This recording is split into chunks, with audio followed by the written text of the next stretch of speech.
मसीह यीशु के बाबरकत नाम में आप सबको सलाम। मैं जनीटा आपके साथ जनीटास प्रेयर वर्ड में एक बार फिर मैं आप लोगों के साथ आज अपनी गवाही शेयर करना चाहती हूँ। 1 अप्रैल को मेरा सामान चोरी हो गया था। अब आप सोच रहे होंगे कि कौन सा सामान। तो मैं एज अ ब्यूटिशियन काम करती हूँ, मेरा पार्लर का काम है और मैं होम सर्विसेज करती हूँ। जैसे ऑन कॉल मेरे जितने भी क्लाइंट्स हैं वो मुझे कॉल पर बुलाते हैं और मैं जाकर उनका काम करती हूँ, मेकअप वगैरह का। तो 1 अप्रैल वाले दिन मैं सर्विस के लिए जा रही थी, मेकअप के लिए जा रही थी और मैं और सिस्टर एस्टर हम दोनों साथ होते हैं, एज अ हेल्पर वो मेरे साथ होती हैं। तो जब हम जाने वाले ही थे तो एस्टर के ही घर में मेरा सामान रखा हुआ था और वो सामान खो गया। सामान हमें मिल ही नहीं रहा था और जब मैं वहाँ पर एस्टर के पास पहुँची तो उसने कहा कि सिस्टर जनीटा, सामान तो हमारा चोरी हो चुका है और हमें मिल नहीं रहा। मुझे लगा कि शायद वो मुझसे मजाक कर रही है। तो उस वक्त कुछ समझ में नहीं आ रहा था।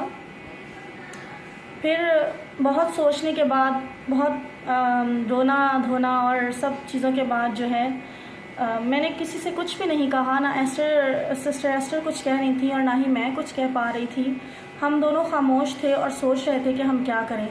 फिर हमने अपनी बुकिंग कैंसिल की और उन्हें कॉल करके ये कहा कि आप इस बुकिंग को कैंसिल कर दें प्लीज़, हमारा सामान चोरी हो गया है।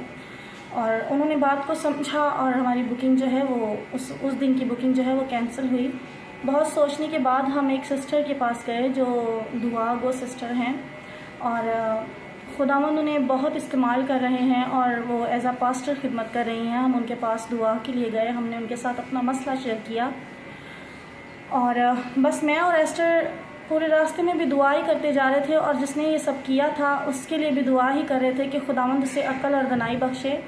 और अंदर से जो है एक इत्मीनान था मेरे अंदर। मैं इतनी टूटी नहीं थी जितना मुझे टूटना चाहिए था। 15 साल से मैं वो सामान जमा कर रही थी और एक ही झटके में वो सारा सामान चला गया। किसी ने एक लिपस्टिक तक नहीं छोड़ी थी।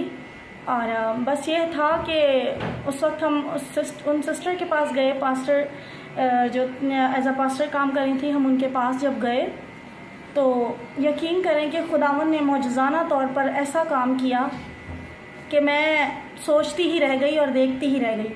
उन सिस्टर ने मुझे 50,000 रुपये दिए और उस 50,000 से मैंने अपना सामान दोबारा बनाया।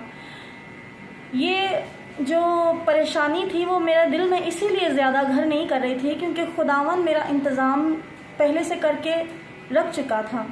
और सारा खुदावंद को इज़्ज़त और जलाल मिले।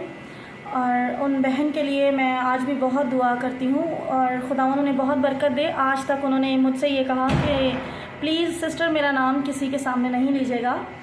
तो ये है कि खुदावंद ने मेरी ज़िंदगी में काम किया और मैं दोबारा उठ खड़ी हुई। इतने कम टाइम में एक ही दम चोरी हुई, एक ही दम सामान फिर से बन गया और ये सारा इज़्ज़त और जलाल खुदावंद का दिया हुआ है और खुदावंद ने मेरा हाथ नहीं छोड़ा। और यकीनन जब हम खुदा के साथ वफ़ादार होते हैं तो खुदावंद हमें बरकतों से भरता है।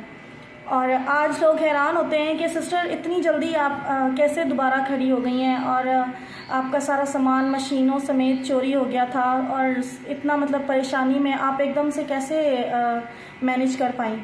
तो ये सारा इज़्ज़त और जलाल खुदावंद के नाम को मिले क्योंकि इंसान कुछ भी नहीं कर सकता। इंसान की टांग खींच सकता है मगर खुदा ही है जो हमें हिम्मत, कुव्वत, ताकत और तसल्ली बख्शता है। हालेलुया, आमीन।